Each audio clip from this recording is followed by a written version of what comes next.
Warning, Tongue and Geek contains heavy spoilers. If you haven't read, watched, or played the content being reviewed this episode, know that we will definitely spoil major plot points. Also, this show isn't for kids. We use words like and and it would take too much time and effort to edit them all out. Please don't tell our moms.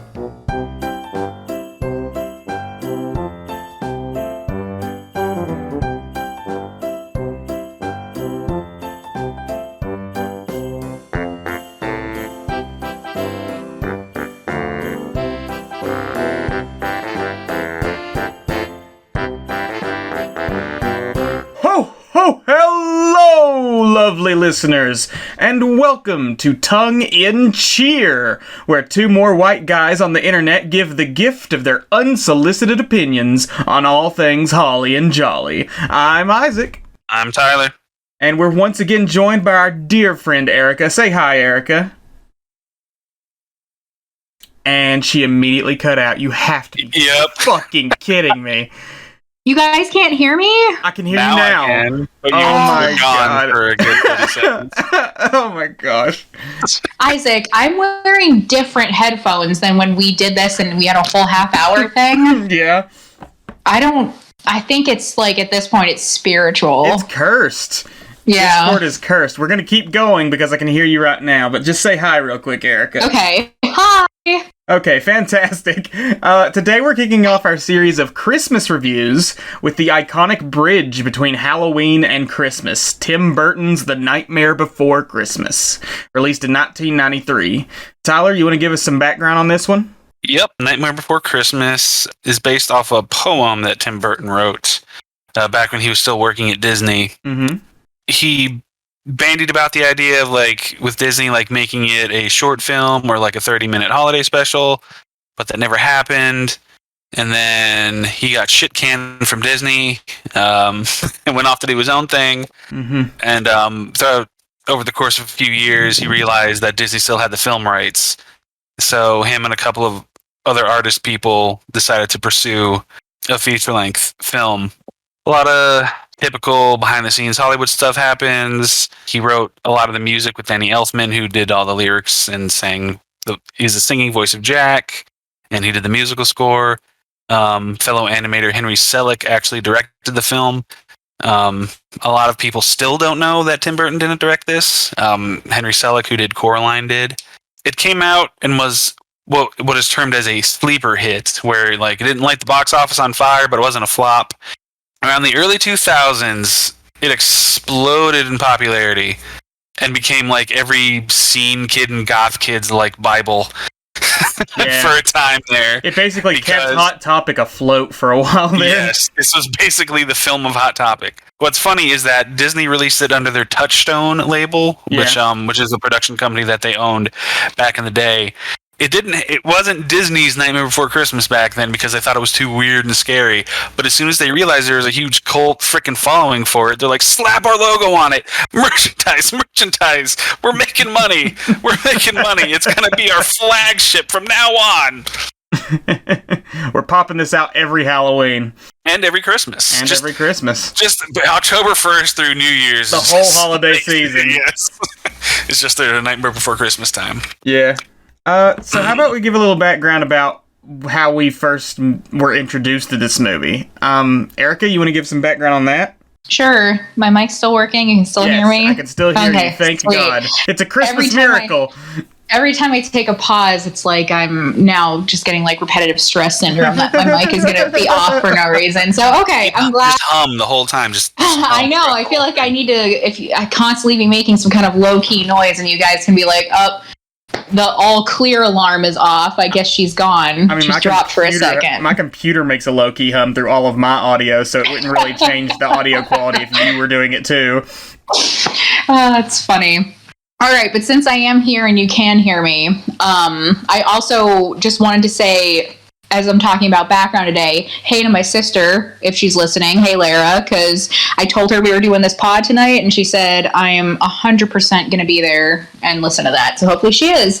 But she and I both really grew up on this movie. I'm the older sister, so it was kind of the perfect timing age-wise for me in the 90s when Night Before Christmas came out. I don't think there's a movie I have watched more in my life. I know that for a certainty. Really? Because as a child, I actually don't remember a time before I'd watched it. Oh, wow. There's no single movie that I know in and out, like it's literally part of my body, like it's in my blood, than it is Night Before Christmas. Because there was a period of my life when I was a kid before I was in, official school, where I would watch it every day. Mm-hmm. And it's not an exaggeration to say every day. It was every day. Wow. Yeah, that has me beat, because I would say that this is your Gremlins, but I never had a period in my life where I watched Gremlins every day. I was actually telling Tyler the story about it when you brought up that you guys were going to do this one, because at that time in my life, like, our family really did not have any money. Mm-hmm. We were absolutely poor. I didn't have anything to sit on while I watched this movie other than the floor. God. And then eventually my dad, he had a floor polisher that I would sit on. Like, he would turn it upside down for me so I could sit on the spinny part, so I wouldn't have to sit on the floor. Oh, Erica, you just made this podcast episode into a nice little Christmas story. Keep it coming. We gotta sell that sentimentality. That's so sweet. Yes. And then one day I grew up to actually have a chair. But during that time period, it wasn't like there was a lot of things that we could do other than watch like the couple VHS tapes that we had, all of which were Disney, one of which was the Little Mermaid Castle penis cover, which was pretty exciting. Nice. I would pretty much watch Night Before Christmas and Beauty and the Beast on repeat. Mm-hmm. So if I had time when I was little, I would watch both of them in a day, but it usually evened out to being Night Before Christmas every day, and like maybe every other day would be Beauty and the Beast. But literally, there is no number as to how many times I've watched this. And then, of course, like when it became popular and I was a teenager, I was so excited to see merch for it. It was probably one of the first things I ever got in Hot Topic. Mm-hmm. I was telling Tyler, my boyfriend before Tyler, he got us matching Night Before Christmas rings from Hot Topic. And you're not married now? I know. It had the lyrics inscribed, and he told me he wanted me to keep it even after we broke up, because that's how much it meant to him. What a gentleman. What a class act. Too bad he was boring as shit. And I remember being really excited because I wanted to see our high school actually did A Night Before Christmas as a play the year before we went there. So while we were still in middle school, and they ended up canceling it. So it was never made, but I was so excited because I was like, it probably would have, but it still would have been amazing to see. So yeah, my point is, it's a huge film for me, and I was tremendously excited to hear that you guys were going to talk about it tonight. There's no way I can really do it justice, something that I love this much, but I'm just really excited for us all to talk about it. Did a big budget theatrical production of this ever get made? I feel like it should have. I don't know. I feel like I would have heard that at some point. Like, I never heard about one. I remember us talking about it a few years back, but like, you'd think that this, of all things, would have been made, because like it's something that you could easily release like every holiday season, and like, oh yeah, like I cannot imagine Disney not marketing on this with like a full blown theater show, like an actual play, a musical. That's the word I'm looking for. Fuck. Oh, I shouldn't swear during our Christmas episodes. Oh, pish posh, bah humbug, bitch. Tyler, any of your background you want to give on it? Like your personal background? Yeah, I got distracted looking for the stage play. I think there might have been. But background, it's a movie I had seen a few times as a kid, and I always enjoyed it. Small confession, even though like I watched a lot of like Disney movies as a kid, I always tended to tune out during the musical numbers. Yeah. Which is sad because like the Great Disney Renaissance and all that, all those classics, it's like 80% musical. Mm-hmm. So even though I enjoyed watching those movies, I was mostly just watching the visuals and not like absorbing the story through the music and the lyrics. So when I would watch The Nightmare Before Christmas, I was enamored by the visuals, the animation, and the aesthetics. And I wasn't really paying attention to the story being told through the music. I always felt like, in my teen years that I should love the movie more than I did, because, it's got all this awesome Halloween spirit and aesthetic, all these great character designs, and just the world building of the Halloween town and Christmas town, and it's something right up my alley. But for a while, I just thought, yeah, that's good, that's okay. And being with Erica for so long has made me watch the movie more than I ever had as a kid. So the more I would watch it, the more I would really pay attention and get drawn into the story and the characters. Right. So every time I watch it now, I just find something more to appreciate about it. Yeah. As it stands, there's like, how many songs on the soundtrack? 11, 12? Something like that. I should have them written. All of them are good. Like, well, I might disagree all of with the songs are good, which is not something you can say about even some of the best musicals, that, all the musical numbers are good. But I would say every single song on this soundtrack is good and adds to the story and the characters.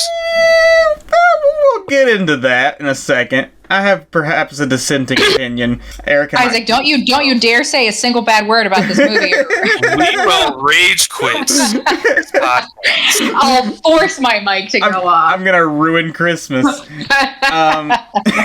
No, I really like this movie too. Hilariously, though, my introduction to this movie was the video game Kingdom Hearts. I'd never watched this movie until I played the game, and there's like Halloween Town is one of the worlds in Kingdom Hearts, and I was like, what is this weird, like, place that they've added? Like, I'm so used to, we're in like Tarzan's world, that makes sense, and like Hercules, yeah, sure, Aladdin, of course, and then it's like, we're running around in this Halloween world where there's a bunch of creepy looking like skeleton people and stuff. Like, this is wild. So I didn't know about this until I played the game, and then I still didn't watch the movie until like high school, I think. Which is, I don't know why, like, all those years of having, like, played Kingdom Hearts over and over and over again, I was never like, hey, let me go actually watch the movie that this is from. It took me just... You're so just squeaky clean. You're all bright colors and rainbows and... It's not just that. I like that part of the game. I've always enjoyed it, but just, like, my brain never really clicked and was like, oh yeah, this is a film I could go look for. So I just never did until high school. And then I watched it then, and it's become like a semi-regular film for me. I won't watch it every year. I'll probably watch it like once every other year for like Christmas or Halloween one. And I like it. I really do. I do have some criticism of it that we'll get into, but I do think it's like Tyler said, I think the visuals are beautiful. Stop motion is just an amazing form of animation that doesn't get nearly enough credit for the amount of work that goes into it. I think it's beautiful, and like everything's creative and well designed. It's a really well put together movie with all of the effort and talent behind it. I guess we don't really need to do a recap, but we could do like a quick synopsis. Quick summary. Okay, quick synopsis. The movie takes place in basically a world where all of the holidays have their own mini worlds or anything. Halloween has like Halloween Town, where there's a bunch of witches and ghouls and goblins and werewolves and vampires and stuff, all ruled over by Jack Skellington, King of the Pumpkin Patch. He is basically the king of Halloween, and every year he basically leads all these monsters in scaring people and having the best, creepiest Halloween possible. Jack is getting bored of his same old routine, though, and one day he decides to go out and just go for a walk in the woods. He comes across these magical trees with portals into all the different holidays. He goes into the Christmas one. He becomes enamored with Christmas and decides, hey, I'm gonna try this Christmas thing. And in doing so, he kind of ruins Christmas for everybody and also nearly gets himself killed. There's more, but I guess we can talk about it as we go. Where should we start? Maybe with some character analysis? You want to talk about Jack, he's pretty much in the movie the whole time, and he's the main character. And let's talk about Jack. I might give Erica the floor since she knows the film like the back of her hand. That was the thing I was struggling with, though. Like, I don't really... You love it so much you don't know what to say? Yeah, well, this is kind of a thing that, every once in a while I'll struggle with at work when I'm explaining something related to technology. It's like I have to try to backtrack to such a, different level than the one I'm on that it's like, okay, I have to really start like at the very beginner. And so what's like the very beginner of Jack Skellington, the like 7-foot skeleton man with a amazing bat bow tie? Well, I was gonna marry him. I was so certain. Like he was the first like fictional person that I ever loved. I loved him so much. That was your first cartoon crush? Yeah, like definitively. Nice. So much. No matter like if it's a cartoon or not. Like so there's I don't know, he's fantastic. I love him so much. He's such a good character. He's got so much depth for just a little claymation skeleton guy. Well, I guess I will start, and then maybe Erica can springboard off of me, because I feel like I understand why she loves him so much. What I like about it is that the movie's presented as a fairy tale. I mean, it starts with a narration. The world building logic of it is very fairy tale-esque, and there's not a lot of like hard detail or like rules to follow. But what makes it work is that Jack, he just, he's got ennui. He's having a midlife crisis. Whatever kind of being or spirit that he is, like he's having a hard time. He feels stuck. He feels bored, and like that is like a universal thing a lot of people can relate to. Even though he's whatever the hell he is, was he ever alive? Is he some kind of like avatar spirit of the Halloween season? What makes him work is that he's just instantly grounded in this relatable motivation of just like, is this all I'm going to be doing? Is this all I have? Like, there's no magic in what I do anymore. Like, what else is out there? It's almost kind of like a Disney princess sort of character arc, but, filtered through like the weird and ghoulish lens of Tim Burton and his team. So, who cares? That's my deal. I want more. Yeah, pretty much. He's the goth Disney princess of the film, basically. He wants more. He wants to see more and do more and experience more. Yeah. He's got a real classic arc of going through, like, he starts off in a rut, he's bored and depressed with, like, his day-to-day life and doing the same old routine all over and over again, and then he has the moment where he gets excited finding a new thing, but that excitement quickly turns into obsession, which then leads to this big failure, which finally leads to the acceptance of his old routine in a new way. Like, finally getting to the point where it's like, I had a good thing going, I just needed something to help me see it in a new light. So, that's a very classic sort of story arc that we see with a lot of characters, and it's very fun to see it done here with holiday characters, with a character who is specifically with the dichotomy of, like, Christmas and Halloween, which are sort of the, like, opposed holidays. They're sort of like the most opposite end holidays, because Christmas is all about bright lights, pretty colors, seasons of gratitude and giving and like good cheer and whatnot. And Halloween is all about more of like getting into the darker elements, the scary, the frightening, being a little more loose and wild.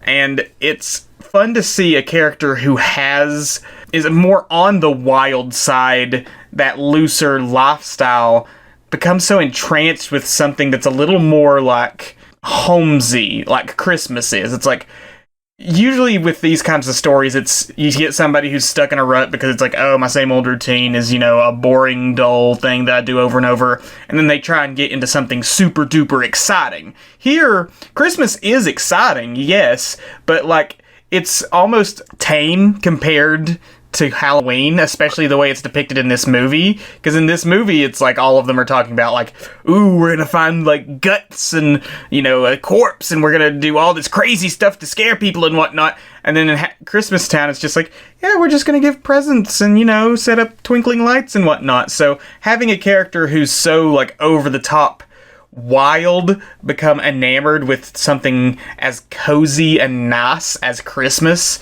I think is a fun spin on this sort of very universal arc that we've seen in stories before. Yeah, and a lot of what makes it work is that even though he's bored of his Halloween shtick or lifestyle, he becomes so enamored with Christmas, but he doesn't take the time to really understand it. He filters it through the lens of Halloween, but it's just an aesthetic to him. He still sees it through that morbid lens, like these oversized socks don't have, severed feet in them. And there's this guy who's like me, Sandy Claus. He's red like a lobster, and he as much as he is obsessed with it and becomes instantly enamored with it, like he doesn't take the time to truly understand it, and that's what makes him almost be shot down by the military in the final act of the movie. Oh God, I never realized how fucked up that was until just now. But we'll get to that. Erica, sounds like you wanted to say something. I feel like it's a really great point you guys are making, because it's a guy who went from literally setting himself on fire, for shock value, and to supposedly be the king of this town, which also has a mayor, so it's an interesting system. But so I totally get what you're saying, but I don't think it's so much that Jack doesn't take the time to learn. It's like the message is kind of more just like, he spent all this time trying to study it, and the message is not only that Christmas isn't something that you can just pin down and be like, that's what it is. I mean, I feel like that's part of the message, but it's also just, I think the message is Jack actually put the time in to try to understand it, and nobody else did. He wasn't the one saying oh, let's put a severed foot in this stocking, but he brought a stocking. Yeah, you do see him reading and studying up later on. That's true. Yeah, he's trying to accommodate for the rest of the town, because he tries to. There's the whole town hall meeting where he's trying to explain what's so great about Christmas, and they don't get it until he's like, well, Sandy Claus is this big scary monster. Yeah, and I kind of at least the message that I saw, and Tyler and I just, not that we needed to, rewatched it before we were talking about it tonight. Jack, even in his last reprise, when he starts out really upset and is beating himself up, and then gradually, builds to his resolution, he says all he wanted was for people to appreciate it, and they didn't, but how could they? He realizes now it wasn't going to work out, that a skeleton wasn't going to be a great Santa, and that he couldn't make the people of Halloween Town want there to be a stocking that doesn't have a severed foot in it. So it's kind of the message is you could have a thing and just you appreciate it and nobody else gets it, and that's cool. That's fine. Yeah, that is a good message of being you can appreciate something on your own, and it doesn't have to be something that's universally loved. Sharing things with others is nice, but when you try and force it on them, it'll go wrong. Yeah. And I also like how Jack is, even though he fucks up and he becomes a little bit too myopic with it, he's never characterized it to be malicious in his intent in any way. He's basically just kind of this, what's the word I'm looking for? Not mad scientist, because he's not a scientist, but he's just kind of this, brooding artistic, obsessive, who just wants purpose and, wants to make a big impression and that kind of stuff. But through that, he doesn't understand what he's doing is potentially ruining things for other people. Mm-hmm. And it takes a wake up call for him to be like, oh man, I done screwed up. I got to make it right. I like how it creates a likable and flawed protagonist without the flaw being necessarily just that person acting like a dickhead, right, or being a liar or something like that would happen in other movies like this. There's also sort of a central difference between the Halloween Town and the Christmas Town, and that's that everything that happens in the Christmas Town is designed around this idea of going out and doing things for others, going out and giving gifts to all the children of the world and everything. Whereas the Halloween Town is all of these people who are enjoying scaring people and being scary and everything. It seems like the people, in this movie at least, Halloween Town is much more about the people of Halloween Town getting their own enjoyment out of causing fright.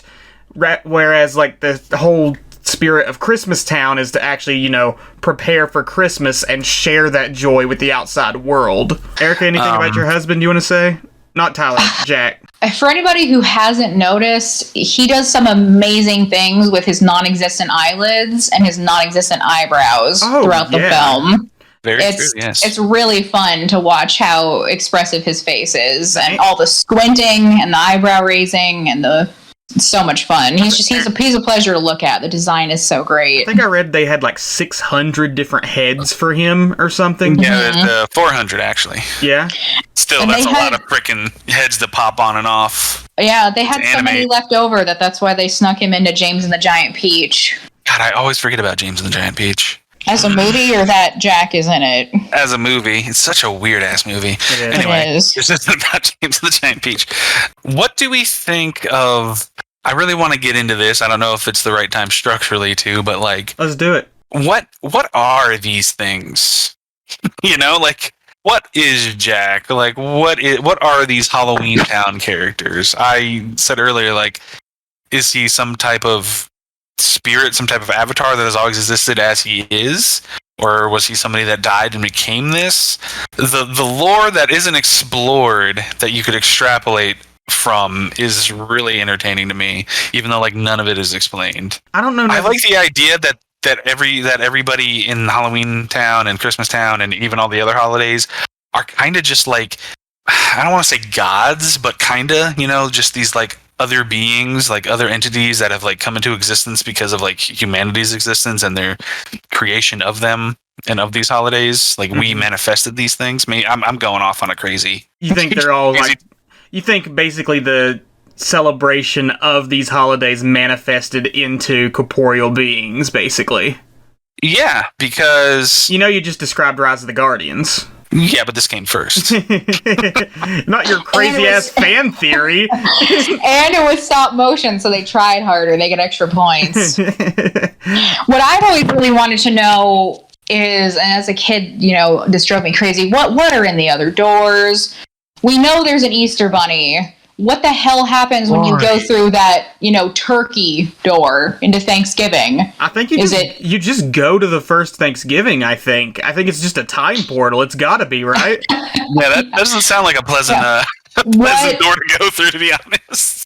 The other 364 days a year, what do they do in Easter Bunny world? What do they do in Thanksgiving world? Which, again, I assume is just like Native Americans being shot at by pilgrims. That always drove me crazy, more so than like who they were, because you can't pin down the logic. We've got, as I was pointing out to Tyler, a werewolf who's always a werewolf. He's never a man. Yeah, he's a wolf man. Let's just be honest. Yes, and we also have a zombie family. Like that's just a normal family of a mom and a dad and a little boy. Mm-hmm.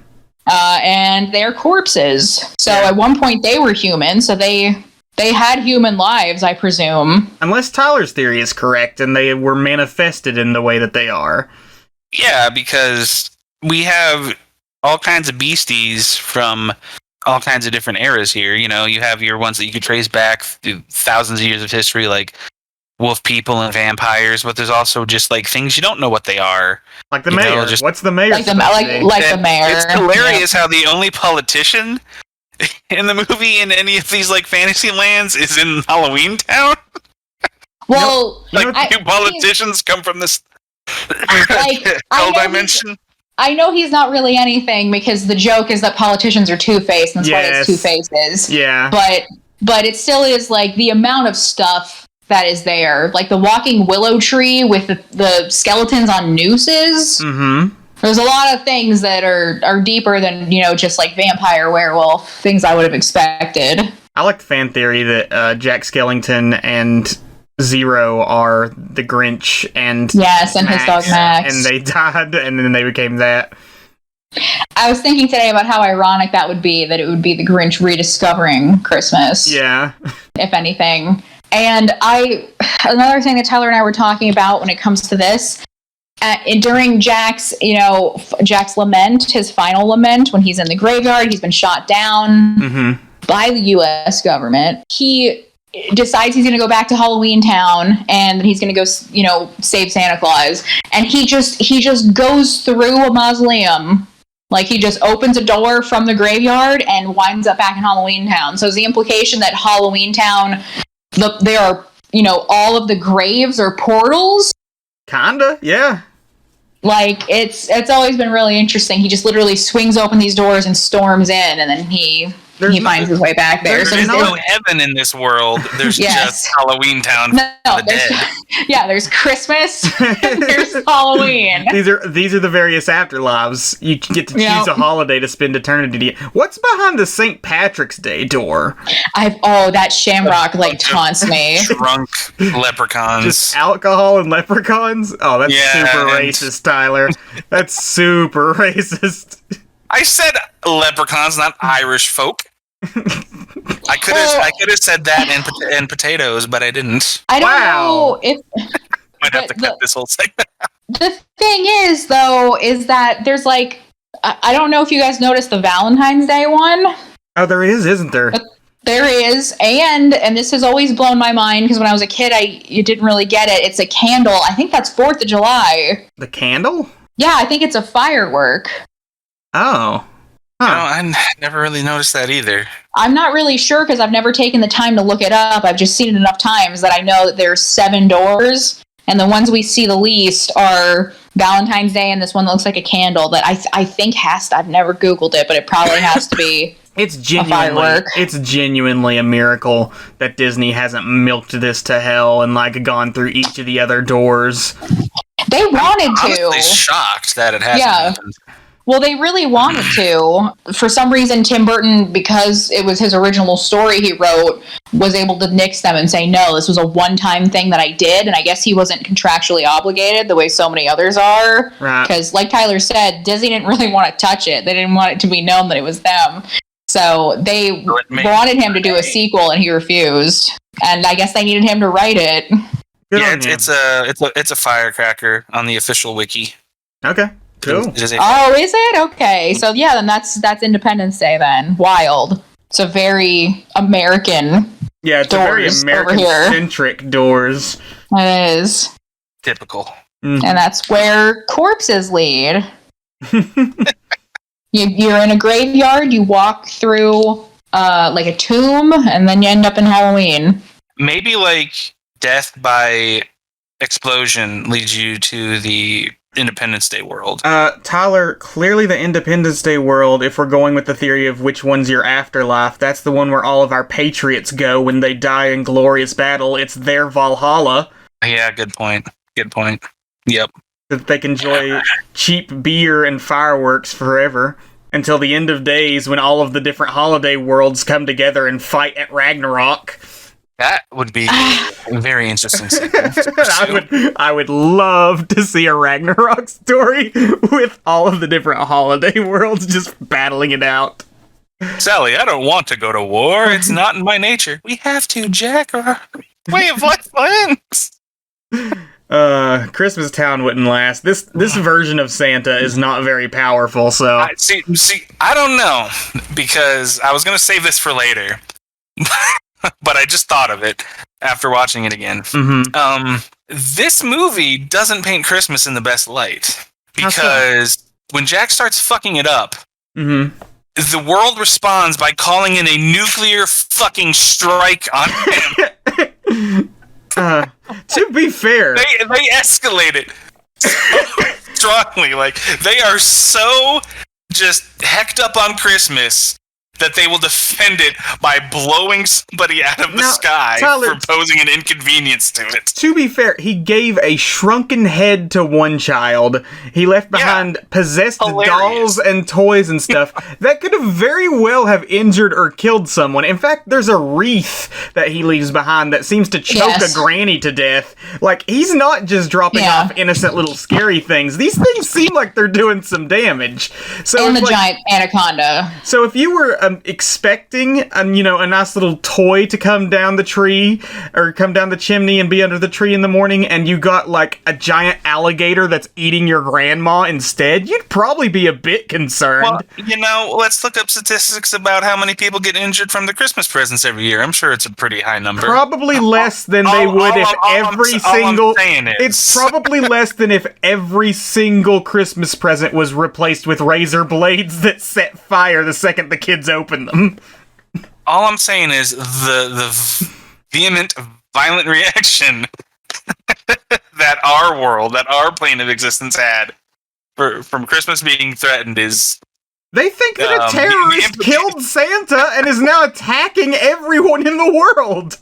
Of course, you would justify the I think it's a reasonable reaction to someone who's coming. It changes the whole mythos of Santa being a jolly old man who leaves gifts under your tree into a creepy murderer who's like breaking and entering and hurting everyone that he encounters. Funniest part of the film is when everybody is getting their Jack Skellington presents. Makes me laugh every time. It is funny. I won't deny that it's funny, but I don't see their reaction to it being overblown. You literally see a fat kid running for his life from a crazy jack-o'-lantern that's trying to murder him. You don't know that it's gonna murder him. It might just want to play. Yes. They talk about all of the horrible things that they do to people in Halloween Town. Jack Skellington himself talks about scaring people to death throughout the movie. And yes, it's just they just want to play. That one shot of that fucking snake eating the Christmas tree and the kid just standing there just screaming. Makes me laugh every time. I don't know. I just think calling in the artillery is a bit much. You're just saying that because you like Jack Skellington as a character. Typically American. You were just making fun of Americans and their love of guns and all that with the 4th of July town, but no, I think it's hilarious. You're justifying their militarization against Jack Skellington. I think it's a hilarious scene. I just don't think it's overblown for them to react that way. What I do want to know is how the hell they set up a bunch of anti-aircraft guns exactly where he was going to show up. Just in case Santa ever turned. They had him planted and ready. It was too powerful to, in every major U.S. city. Free. They've actually just got them underground ready to go. Oh, boy. Anyway, Sally. Sally! Who wants to start on Sally? Erica, you want to start on Sally? Yeah. I went down a rabbit hole here trying to see if Disney officially ever confirmed if she was a rag doll or a Frankenstein. I mean, she's obviously a doll made of fabric, but she is sewn together. Yeah, she is technically a Finkelstein. And then I had to ruin my life while being on the official Disney Wiki, finding out they sanctioned a YA author to write a sequel to Nightmare Before Christmas as a young adult book. Oh no! And it's coming out in July, and it's going to be called Long Live the Pumpkin Queen.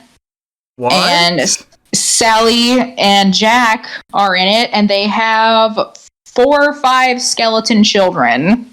What? Okay, so that's what Shadow was telling me about the other day. Wait, Shadow was telling you this? She knew? Yeah, when we were at the con, and we were looking at those prints, those chibi prints. That's right. I'm and I think Isaac was like, why is he so much smaller than Sally? Because it was an illustration of Sally holding a little Jack. And Shadow was like, I think that might be their kid. And I'm like, what the hell are you talking about? And she's like, yeah, apparently they're coming out, or they came out with a sequel or something like that where they had children. And this was news to me. Weird. I didn't know if she was recounting a fever dream she had, or if it was just something that completely slipped under our radars.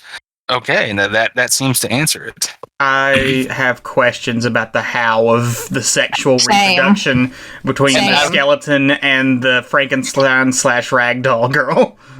And I would wait, sweetie, I got to point this out. You used the word sanction, I believe, just now when you said that Disney hired somebody to write this book. Sanction is, a threat of penalty, for disobeying a rule or law.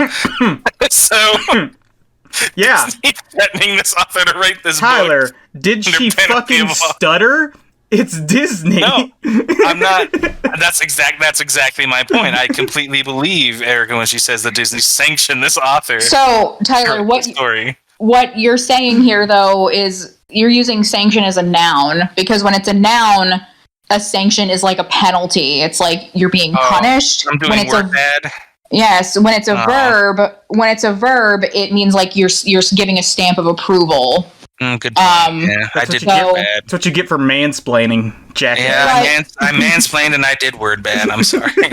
But technically, I feel like that is what Disney would do. Yeah. Is they recruited this girl who's really known for her YA stuff and made her write this book where the first line of the description is Jack and Sally are truly meant to be, or are they? Oh my god. Jack and Silly So banged hardcore and produced a bunch of. Who is it? Maybe I've heard the name. Shay Earnshaw, Nope, never heard of her. who I've never heard of I'm sure either. she writes beautiful young adult fiction. I'm sure she. I just- I'm sure she was not like, familiar with her. like Disney approached her and was like, "So you do some good work. Do you like The Nightmare Before Christmas?" She's like, "Yeah, I love Nightmare Before Christmas." And then they were like, "Would you die for The Nightmare Before Christmas?" What I don't understand is why they couldn't wait one more year. Like, why they couldn't wait for the 30th anniversary. Why are we putting out a random young adult book? They think, the world isn't going to be here a year from now. They might be right. Very possible. Maybe they're prepping for something bigger. Maybe they're trying to get the hype going again, and then they're like, next year, that's when they'll release their Broadway musical. Yeah. Exactly. That's when we'll see all 5 of the children who apparently are in a xylophone band. What? I know. Like, you I guys, like that. That's cute. you don't understand the amount of stuff we already know that's going to be in this book. Please tell me that they use their And- own rib cages as xylophones. Yeah. I assume that that's what they have to be doing. Okay. Disney loves a xylophone joke, but they're going to find out there's an 8th door, and it's Dreamtown. What? I know. First off, we Add didn't even... another door. Just go through other. I was go about through to the- say, we didn't even explore guys- the others. You guys, I've ruined my life by reading this. I'm sorry. I didn't want to detract from our podcast, but I couldn't start talking about Sally without telling you the horrible Disney canons that they're now pushing out. Dreams Sorry. aren't even a holiday. Dreamtown. What Yeah, holiday no. is Dream? Every night holiday. I don't know. Again, I don't know. I hope it leads to Shark Boy and Lava Girl world. I'm sure they own that now too. Do they? I don't fucking know. Who put They out probably shows? fucking do. Can it lead to Marvel? Yes, it could lead to MCU world Oh, and boy. Star Wars world and Muppet world. It just becomes a Wreck-It Ralph 3. Oh, Yeah. I think she might I think she actually might go to some of the other worlds, because it says she goes on a quest to the other holiday worlds, including like a new one nobody knew about, which is Dream World. And it says there are new discoveries about her past life. Do you mean her parts? Like her human parts that were sewn together? What do you mean by no. past life? I don't know where they're going with this. I'm so Seems like- confused. Like, we're being facetious about the idea of there being a sequel to this, but like, there's potential there. There's so much potential to like do something creative and fun with the world, but like, there's been 29 years later. There's and been video games yes. and stuff like that since, and it's like they can't crack the nut for some reason. I Like, don't know. There's a difference between world building potential and also like actual narrative potential. Like, Exactly, this yeah. story is like open close. It's done. Jack Skellington's whole arc is complete. There's nothing Yes. more really to explore with that character in regards to the story that was being told here. Like we can ponder on what the other worlds are like and what it's like to go to all the other like holiday places, but that's a matter of just like setting building. Yeah. Yeah. So what do you do with him in a new story that isn't just like keeping him static or maybe going over the same ground? Doing a sequel is pretty much just an excuse to expand the world. But like, I mean, I think you can do something else with him. I just don't know what. Off the top. And well, they've done it. They Shrek 3'd him and Turn him into eat a their father, children. yeah. Don't know Yeah. what to do with a character. Turn him into a parent. I wish I could Like- be a real ogre again. And then he retcons his own reality, like in Shrek 4, which was They could- surprisingly good. It's so weird how like that's always such a fallback with writers and stuff. Like, oh, we don't know what to do with this. If it's a child character in a story that's turning into a teenager, usually a teenage girl, unfortunately, like we don't know what to do with this character. Turn her into a bitchy teenager, or like we don't know what to do with this adult. Give him a kid, and it just seems like that's what they're doing with Jack and Sally, just giving them kids. Instead of that, like make him the ambassador for like all of the holiday world, and like have him like try to like set up a thing where like they all intermingle and like talk and like educate each other and share and something, and then introduce a threat later on for a conflict. I don't know. It just This has they're gone from parents a now. review to just being our fan cast of like what we want from the potential sequel for Nightmare Before Christmas.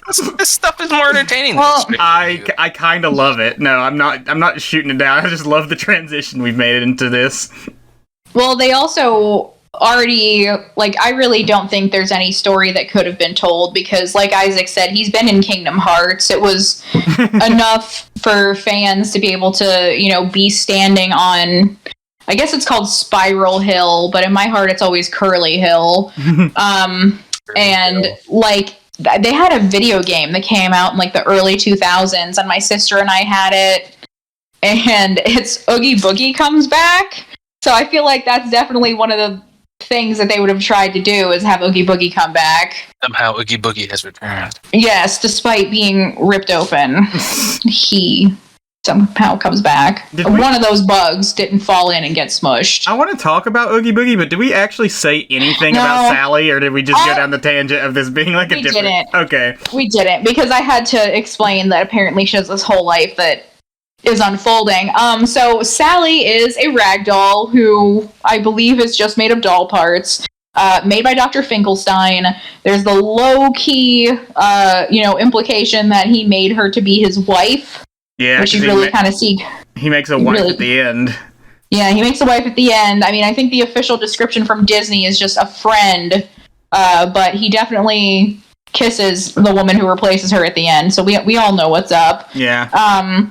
She's a really, like, creative person who kind of matches Jack's ennui because she is literally kept locked up in her house by her creator. So she's constantly trying to escape and explore, and she's just really fun and very coy.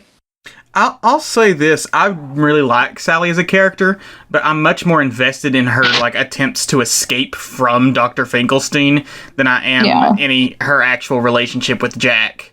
Like, her relationship with Jack feels sort of like the traditional, like, main guy, main girl romance to me. Like, it doesn't seem like there's too much depth to it, aside from that she's just, like, generally enamored with him.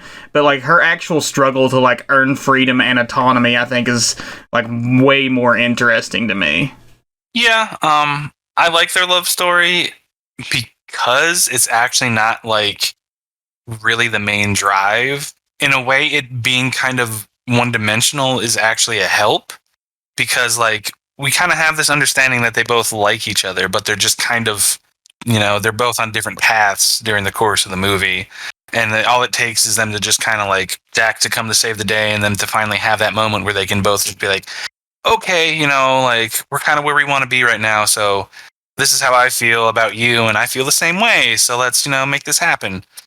So I think the kind of like simplicity of the romance is actually kind of good in that way because it's not, the story isn't so much like, you know, about them falling in love. It's kind of implied that they're already in love, but they just haven't made that step yet. It's always implied that she loves him, but Jack barely really notices her until like much later into the movie.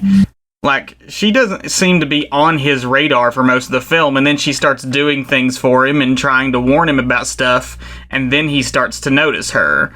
Like, he's really wrapped up in his whole Christmas thing and his own arc of, like, you know, figuring out what he wants out of life. He's really not too involved in the romance until towards the end of the movie. Meh. I like my interpretation better.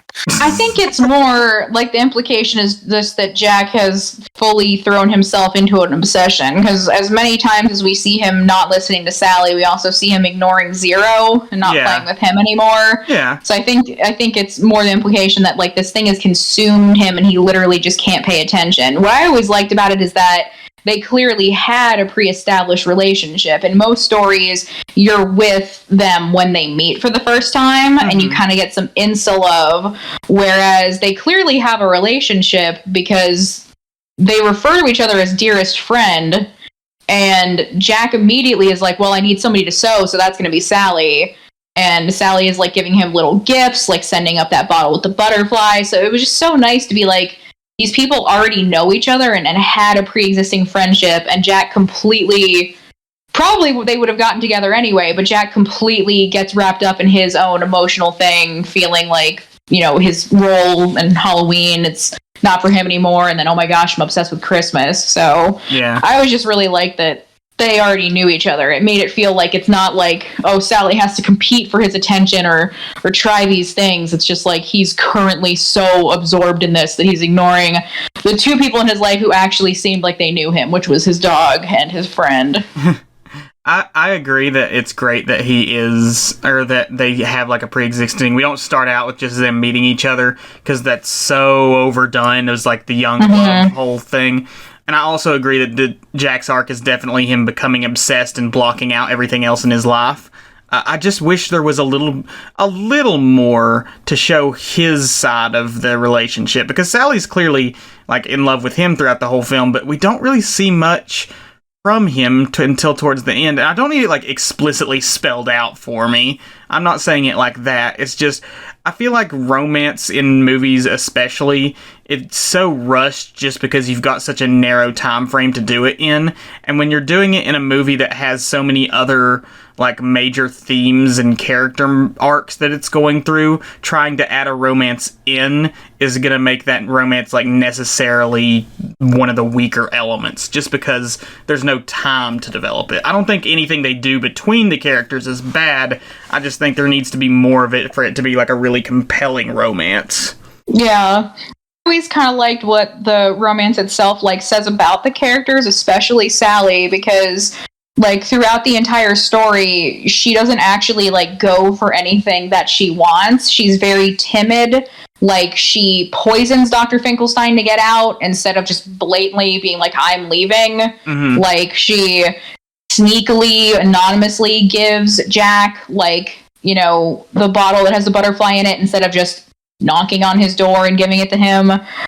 When she has her solo song and she's singing about how she loves Jack, she says that it's not to be because she's not the one, like implying that, there's something wrong with her. She's just very indirect the whole time until even when she's trying to tell Jack, like, don't do this, she's still not really like putting her foot down. She's very unable to just like fully commit. And then at the end, when stuff is going wrong, she is like, no, I'm gonna go save Santa Claus. And I think that is like what impresses Jack so much. It's like her directness, that she's finally able to be like, no, this is wrong and I'm doing something about it. And he sees her and he's like, I can't believe you came. Like, I had no idea you. And then they get interrupted. So I always thought it's cool that it's not just about them getting together, but it's about Sally being like, no, you know what? I can do this. That's a good I'm point. gonna go. That's a good point. And she does. Because there's clearly some implication that she doesn't see herself as good enough. She can't be very direct, and she literally says, I am not the one, as if it's something wrong with her, and then she's just like, nope. So it's really cool that it's like, there's a cool message there about how she was fine and worthy of being with him all along, and that Jack tried a thing, and it didn't work out, but he still tried, and that's what's important, and he's got zest for what he does do. So it's just like very cool, unconventional messages that I always appreciated. Yeah. And what I also like about Sally is we talked about how she's kind of a Frankenstein monster, ragdoll type of character. I think her being that kind of creature or person plays into that sort of subtle arc that she has of like being more assertive, because she was created by this other person, under the assumption that she was just going to obey and do what they wanted. So she's, objectified by that guy. And then Oogie Boogie also kind of objectifies her at the end, because, she's just this parts. She's just made up of parts. And, she's not a whole person, she's supposed to do what we made her to do and what we wanted to do. But like she, even before she has her big I'm gonna go save Santa Claus moment, like she's always has this sort of like rebellious sort of sneaky streak, to like assert her own independence over herself, and her body. That's why I like how she always uses her limbs independently to achieve things. Yeah. Even though she's just this patchwork person, like it's still all her. That's who she is. That's what she is. I like how she's just kind of like, I'm going to poison my maker. I don't care. Like, I'm going to poison him and sneak out because that's what I want to do. Like I'm going to use my leg to trick Oogie Boogie because that's what I want to do. I think she's a really fun character and a really good counterbalance to Jack. Yeah, I didn't mean to insinuate I don't like her as a character. I really do. She's fun, and I agree that it's really interesting seeing her develop from someone who is a lot more underhanded and sneaky, but still very kind of timid in the way that she goes about her life, to being more direct with her action and being more bold and being willing to actually stand up to someone she cares about. She stands up to Jack and tells him this whole thing's wrong, even though she really, really cares about him, which I think is a great, you don't see that too much, especially from like a romantic interest. I think, I really like her too. And someone who sees visions, apparently, because she literally sees a vision of a twig turning into a Christmas tree and then burning. Yeah. It's like, oh, Jack's gonna fuck up. This is gonna end in fire and flame and death and that artillery. That just happens, and we don't get an explanation, but we don't really need one. Yep. She's just psychic for some reason. Oogie Boogie. Oogie Boogie. Let's talk about Oogie Boogie. I love Oogie Boogie. I love Oogie Boogie. He's so fun. He's so well designed. His song is maybe my favorite in the whole film. My favorite song too. Here's a hot take though. I don't think this movie needs Oogie Boogie. I don't think that his entire he's added to the film for us to have an antagonist when this film isn't about an antagonistic force. This film is about Jack going through this arc of discovery and realizing that what he wanted all along was what he already had. He just needed to find a new appreciation for it. Oogie Boogie is just thrown in so that we have a climactic moment at the end for Jack to save the day. As fun and wild as a character he is, he doesn't really add anything to the plot, aside from, hey, now Jack has to show up and save Santa and Sally from Oogie Boogie. I'd say that's fair. He doesn't. He's not in the movie a lot, and his presence, I guess, can feel kind of superfluous. Because don't get me wrong, I'm glad he's here. He's so fun. Oh yeah, I mean, he's my favorite character. I love him, and I love his song and everything about him. It doesn't. He doesn't feel out of place, but I can see how he can kind of feel like something that was added later, because he wasn't in the poem that Tim Burton originally wrote. Yeah. And stuff, so I could kind of see that in the development process. This is, I mean, it's, even though they didn't advertise it as a Disney movie, it's still technically a Disney movie. It's a musical. We got to have a villain. I will say he does add to the story, at least somewhat, in that it's the typical kind of he's the dark reflection trope of Jack, whereas Jack has good intentions, even though he goes about it the wrong way. With Christmas and Santa Claus and all that. Here's a Oogie question. Boogie's just Here's a Oogie question. Boogie. Yeah, I do have a question I want to pose to the group. Why is Oogie Boogie depicted as evil here?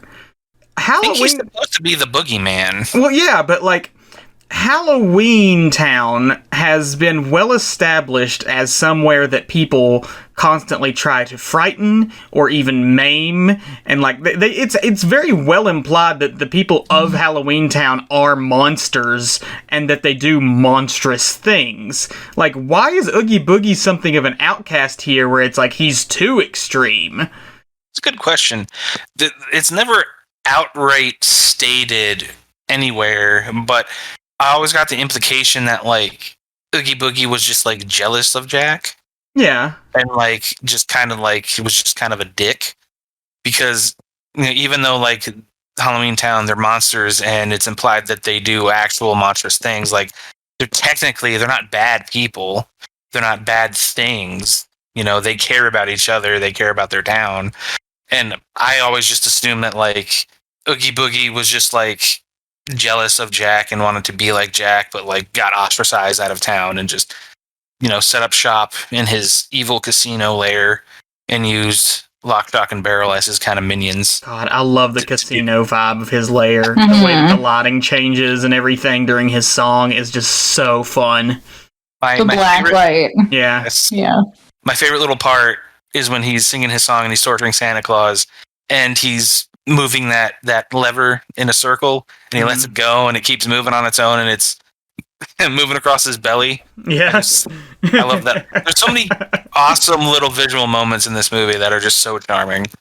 Yeah, so I kind of always saw Oogie Boogie like it's not really so much that he's like a villain and they were all good people because we know they're not, but they make it so clear throughout the course of the movie that like they all make decisions pretty much together as a town. Like the mayor is constantly keeping people updated about stuff.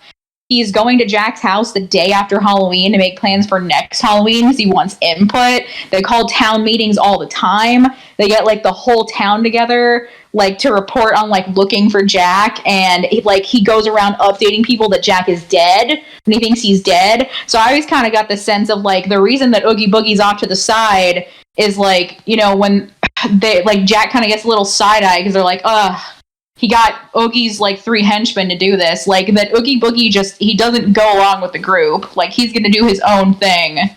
And that's why when they turn Santa Claus over to him, they're like, we have no idea what's gonna happen because he's just this like wild card. So it's not so much like good, on the fringe. It's not so much good versus evil as it is community versus independence. Yes, exactly. Like that's a good way to look at it. That's how I always saw it because he's kind of just like this wild card who they know isn't going to go with the group. He's going to do his own thing, and they can't trust that.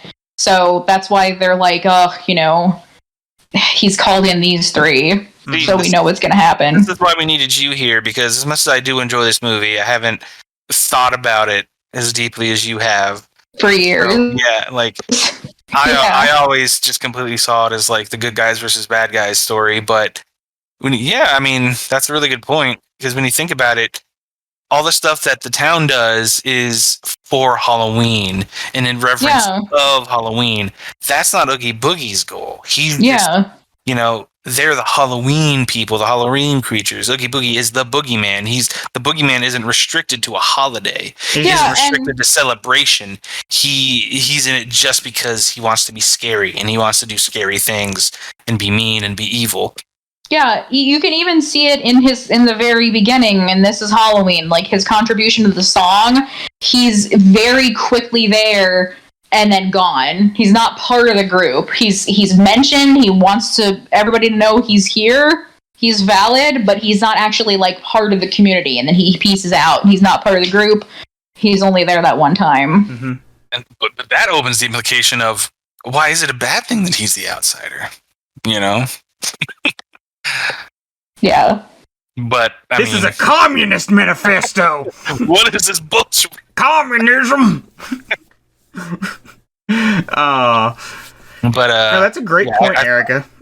Yeah, really good point. Oh, thank you. I'm glad you guys think so. I love Oogie Boogie. He's amazing. He's love so fun. His song is great. Like his song gets me hyped every time. His song was my sister's favorite song for a significant period of her life. It's just so good, and he's really fun. I'm really glad that he is his own person and that they didn't go with the alternate ending because originally Oogie Boogie was supposed to be Dr. Finkelstein. And when he rips off, you know, the string, Dr. Finkelstein is supposed to be under there, and he's like, you know, I did all of this because I was jealous you were spending so much time with Sally, which really doesn't make any sense if you even think about it for like a little minute. Unless you go with the whole he made her to be his bride angle. Yeah. Because then that makes sense. We're jaded, cynical millennials, so we always go for the darker, creepier interpretation of Well, I just meant how he didn't even ask for Santa Claus. Santa Claus was given to him. Yeah. So I don't really see how it's like, I've been masquerading as a separate person for possibly years on the off chance someone would give me Santa Claus and I could make my move. Like, it's not a thing that really holds up at all. It just would have been... Yeah, he just kind of enjoys the moment. Exactly, yeah. So it's so much better that he's his own thing, that he's creepy bugs in a sack. I do love that, like, tummy part that Tyler's talking about. And just the way also that he dances around on his little roulette wheel, and just the design of his entire lair is amazing. Yeah. So fun. And just the fact that, like, through his song, you learn everything you need to know about him. Like, that's what's great about the songs in this is that, I mean, that's kind of the point of a musical is to exposit theme and character through the music. But I think this one does an exceptionally good job because as little screen time as Oogie Boogie has, like there's so much character to him just from that one song, and just how he sings it, how he delivers his lines, the lines he says. He's such for a character that was probably a late addition to the story, and who doesn't have much screen time. He's so well defined. Mm-hmm. Let's get into the music. Let's talk about some of the songs here. I'm going to go, I teased this at the beginning. I'm going to go ahead and say there are a couple of songs in this movie that I do not like. Just two. Heretic. One of them is Kidnap the Sandy Claus. My second favorite song! I hate this song. You piece of shit! I hate it. I can't imagine that there's anything to hate about it, but what do you not like about it? Shotgun Barrel, and I love their First off, these three kids, I do not like their singing voices. I find them annoying. And second, the whole thing is just like them talking about all the different ways they're going to mutilate Santa Claus. But like, oh, your Santa Claus. It's not even that. It's not even that. I'm like, oh, don't touch Santa or whatever. It's just, it's not funny. Like, there are other parts in this movie where, like, the songs and the jokes that they make are hilarious, and, like, all the weird stuff that happens, and all the bad stuff that happens that Santa can be funny. Like, I love Oogie Boogie's song while he's torturing Santa. I love that. But, like, when these three kids are talking about, like, kidnap the Santa Claus, chop him into bits, it's just like, there's no joke here. They're just singing about doing bad things to Santa. There's not, like, a gag. There's not, like, anything interesting visually that they're doing to emphasize their actions. They're just kind of walking around up to Boogie's lair and then leaving in the bathtub. Like, they're like equipping all these weapons. They've got like a bear trap. They like boil a little like animal. It's like an insect, creepy thing. They do so many things. But it's just not as interesting compared to everything else that happens in this movie. When we're actually in Halloween Town, like, the aesthetic is seeing, like, all of these different monsters and stuff just moving about is creepy, but when we've just got these three kids being, like, brats the whole time, they're just not interesting to me. It's just, okay, there's three random brats, and they were sent to go kidnap Santa, and now they're singing about how they want to kidnap Santa and beat him up and give him to Oogie Boogie, and it's just not funny or charming to me. Wonder if this is your love of Christmas speaking. You can't stand that somebody might hurt Santa. It's Lock, Shock, and Barrel. They're trick-or-treaters. That's the thing. I get that. I know what they are. Part of trick-or-treaters. I get that. I know what they are. I just don't enjoy them. And it's not that. Like I said, Oogie Boogie's whole song is done while he's torturing Santa, and that's my favorite song in the movie. I wonder if it might be something about the pitch of their voices, because it's the voice of Sally doing Shock, and then, you know, the voice of Jack, which would be Danny Elfman, doing Barrel. So it's 2 out of 3 voices that we already like. I wonder maybe if it's just that it's the pitch. They get so high-pitched that it can come off as obnoxious. It is. On your end. They're just obnoxious little kids singing, and it's not good. I mean, I can understand that, because, you know, with characters with, like, squeaky or high-pitched voices, like, mileage varies drastically for that, so I can definitely see that. It's never bothered me. I love Lock, Shock, and Barrel. Like, it's funny, all the villains are my favorite characters in this movie. That doesn't surprise me in the slightest. I love their character designs. I love their just mischievous, freaking little shithead personalities. I love everything about them. Hey, there's 3 of us. Lock, Shock, and Barrel cosplay next Halloween. I just said I don't like them. You can be Barrel. I just explicitly stated that I don't like these characters. Anyway, that's the song I like the least. The other one, the other one, I don't really hate it. It's just like, why did we bother with this? It's Making Christmas. And it's just because that song is just mostly them saying Making Christmas over and over and over and over again, and then adding like a few actual lyrics in that. Like, most of it is just them chanting Making Christmas, Making Christmas. Like, yeah, there's like nothing to it. It's just kind of like, we needed a scene to show them actually trying to create Christmas in Halloween Town, and we threw a song on top of it. Also fair, I guess, but because the scene is like so visually packed with how the town is interpreting Christmas and what they're doing for it, the simplistic nature of the song, I don't think needs to be like. I don't think the song needs to have more meat to it for it to be effective because it's married with the visuals so well. I don't need it to be some deep, insightful song with like super like meaningful lyrics, but like they're just chanting the same words over and over again. That's so lazy. It's to symbolize their cult. Again, but yeah, I mean, those. If you had to have songs that you didn't like, those would make more sense. I like all the others. Top songs for me are Oogie Boogie, This Is Halloween, What's This, and the Town Meeting song. Those are my top 4. I guess like if you were gonna pick 2 songs that you didn't like that much, I can kind of see those ones being the 2. I guess. Top favorites though. I have to think about that. What about you, sweetie? I know Jack's Lament. Is Jack's Lament your favorite?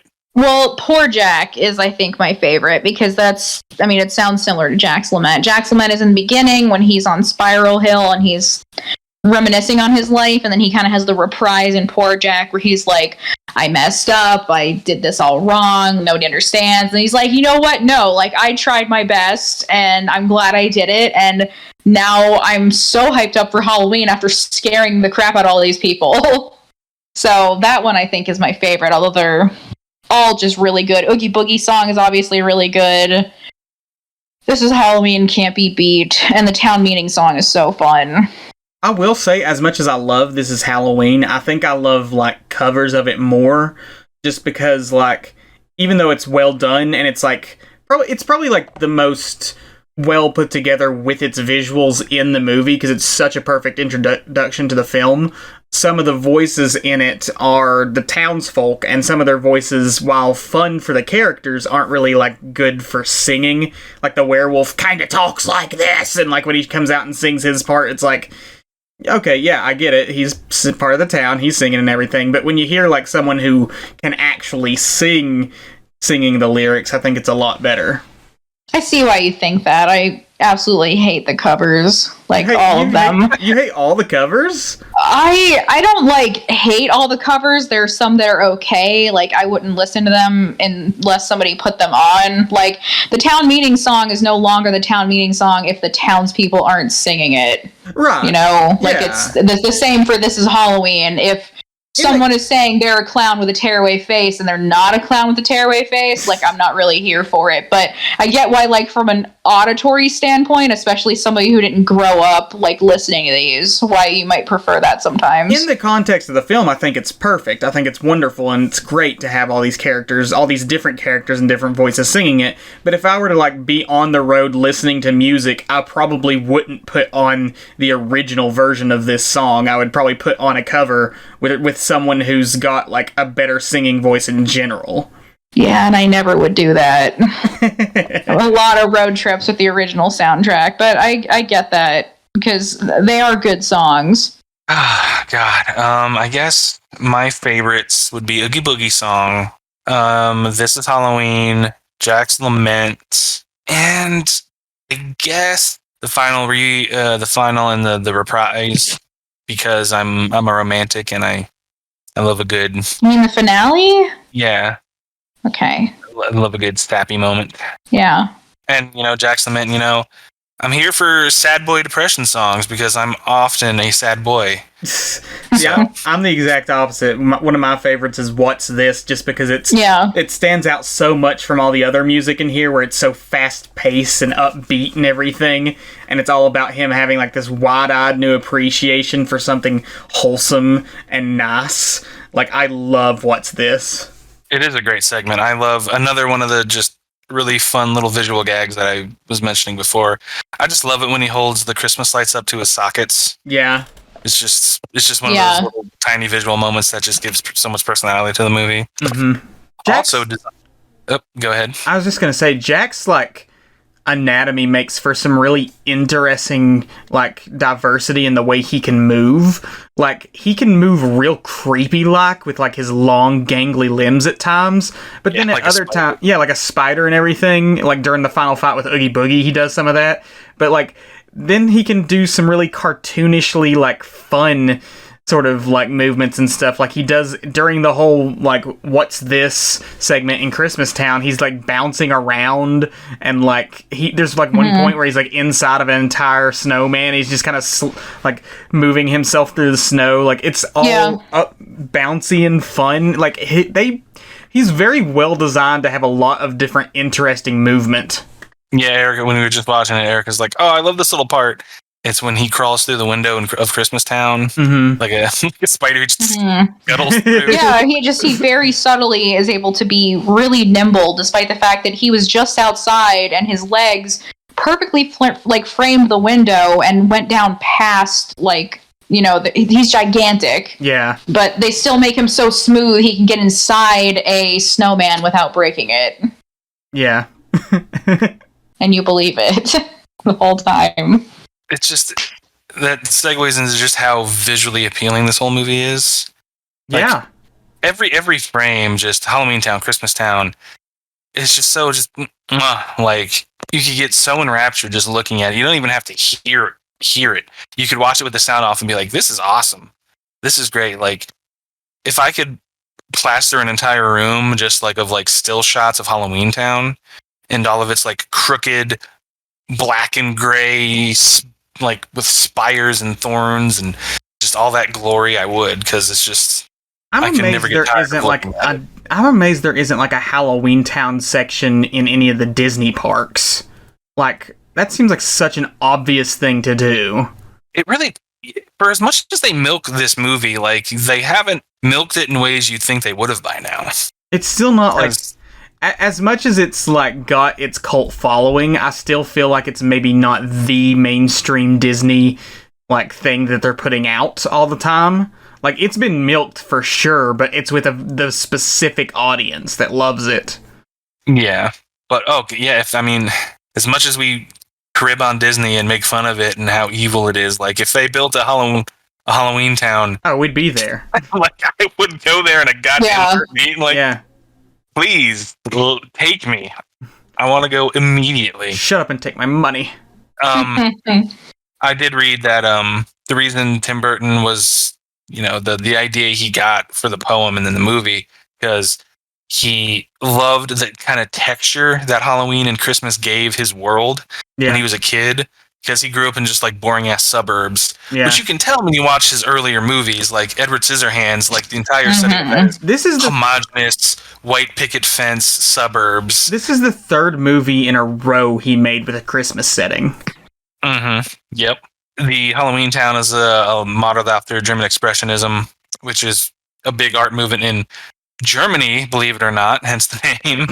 I'm not good at describing fine art, but from what I understand of German Expressionism, it's expressionistic, hence the name Expressionism. You're doing fantastic so far, Tyler. You've really clarified some terms for me. Where the artists what they create, what they film or paint or draw, it's an expressionistic representation of, their emotions and their feelings and the themes they want to convey instead of something that's like realistic or trying to capture reality. So Tim Burton was a huge German Expressionism fan, so that's what Halloween Town is, and that's what he modeled his Gotham, especially Batman Returns Gotham, after. We should do a pod on that because I could talk about that movie another year to the end of time. I've got it's Christmas. It's a Christmas movie. I know it is. I've already given you Gremlins. That's your Christmas gift this year. Christmas Town was supposed to be very Dr. Seuss-esque, and it looks like it. It looks very Dr. Seuss-y. And then, when we finally get to the human world, it still looks great because the animation is so good, but like it's very generic looking, like on purpose. The homogeny of the real world, the kind of sameness of the real world juxtaposed against like the different sort of joyfulness of Halloween Town and Christmas Town. Yeah. I'm assuming you like Christmas Town better than Halloween Town. Yeah. No. Get jolly. No, I like them both. Yeah. I like them both. We spend much more time in Halloween Town. I'll say this. It should be. I like Halloween Town much more at night than the few times we see it at day. Because at day, it kind of looks like weirdly gray and brownish and not as like dynamic as it does when it's at night and everything's cast in shadow. I like Halloween Town. I think it's wonderfully designed. Everything is like creepy, but not in a way that's actually sort of scary. It's like the creepy, fun aesthetic. Like, I love the design of Halloween. It never goes too far in being, like, overly disturbing or anything like that. If anything, I've seen so many depictions of, like, the North Pole that, like, Christmas Town, as, like, nicely done as it is and everything, it's just another depiction of the North Pole. There's nothing especially, like, unique or interesting about it other than, like, it's got that stop motion claymation style, which is nice. It's good. It's well done, but it's nothing, it's not as unique and eye-catching as Halloween Town is. A lot of hot takes coming from you this movie. I love how Halloween Town looks in the day. I like sort of the dusky, sort of rusty look it has, like in the quote-unquote daylight. There are certain shots. The sun's just a big-ass pumpkin. There are certain shots when Jackson is home with just like the sort of orange glow of the sun shining through his windows. It just looks so cool. It just looks so good. Every frame of Halloween Town in this movie, I just eat it up. Eat it up. Well, I obviously love the way Halloween Town is designed. It gave me so much joy as like a middle to high schooler being in Kingdom Hearts for the first time and getting to like actually pull his little spider ringy doorbell that goes really long, and just it's such a fun place, like the slime fountain in the town. There's so many cool things. I obviously like it a lot more than Christmas Town, but I do like some of the stuff we see about Christmas Town is just so like charming. Like, I don't know why, but that shot where they show how they make the cookies, and it's just this giant like wheel that they have that has all of the like cutouts built into it making the cookies. There's something about that that's so soothing. It's like so like, oh, show that part, do it. Yes. Like I just love it. So I mean the whole thing is just so cool to look at. And I will say, like, as much as I'm playing the part of like Christmas, I do really love Christmas Town, even though it is kind of just like, oh, it's another North Pole kind of thing. I will say it's probably one of my favorite looking North Poles I've seen in a Christmas movie or a holiday movie. It's very bright and colorful, and the stop motion is wonderful throughout this entire film. And the elves themselves are really cute without being like over the top or too much or creepy or anything. Like they're so wholesome. The two that are kissing and the one that like they're reading stories together, and then there's like 7 of them sleeping in one bed, and then sometimes they have bunk beds. So cute. It feels like a modern update of the old 60s, Rankin and Bass Christmas specials of Rudolph and Santa Claus Come to Town and all that. I love how you see it as established. It's surrounded by all these big, beautiful, snowy purple mountains, and there's stars twinkling in the sky, and it's just this cute little village. It's like the perfect Christmas village you see at like stores during the holidays. Yeah, like brought to life is what this Christmas Town looks like. Yeah, I agree. Any last sort of thoughts before we jump into some other stuff? Or it's just a really fun, joyful movie to watch. It's one of those things that can't really get. It's only like 70 minutes long, so it's in and out in a shot, and it's just a fun experience every time you watch it. Yeah, I don't have like a single complaint about the movie. No matter how many times I see it, like there's nothing I would change, and it's so short but sweet, so you just like really savor it. I feel like the visuals and the songs and the message, it's perfect. I'm not as enamored of it as you all are, but I do really enjoy this film. I think it's a good bridge between Halloween and Christmas. I do want to get our take on this, though. Is this movie primarily a Halloween film or a Christmas film? The age-old question. It's the die-hard question, basically. What is it? It's both. It is both, undoubtedly. To me, it's always been much more Halloween. Maybe if I had been the kind of person who had not watched it as a kid, or maybe watched it less, because this was literally, like I said, as a young child, an everyday movie for me. So it wasn't something that specifically tied to either. But just because we spend so much time in Halloween Town, and all our protagonists are from Halloween Town, it's always felt much more Halloween for me. But it is really nice if that you get an excuse to watch it twice. Very short amount of time. Yeah. And it's so funny to think about. Again, it's just like the implications of this world that we're never going to understand. The whole like montage, when I was little, it really seemed like they spent so long, quote unquote, making Christmas. But when you think about it, like the movie starts on November 1st because it's, Halloween night just happened, and then the mayor's like, hey, we got to get cracking. So it's actually a pretty short period of time, as we see with that counter. Yeah. Counting down like from a little over 30 days for them to go ahead and do this. It's so fun to think about, like, okay, so you guys probably have completely different worlds, because I can't imagine that the sun is a pumpkin when it rises over Christmas Town. No, it's definitely like an Yggdrasil situation where you've got the different realms. Yeah, but then we all somehow coexist on the same calendar. Yeah. So yeah, I think it's more of a Halloween movie, but it's you can watch it anytime. Tyler, what's your hot take? It's God, like, I don't want to say one or the other, because I want to say like thematically it's more of a Christmas movie because it's about kind of sort of character arc that's kind of Christmassy, that's learning exactly what I was gonna say. Yeah,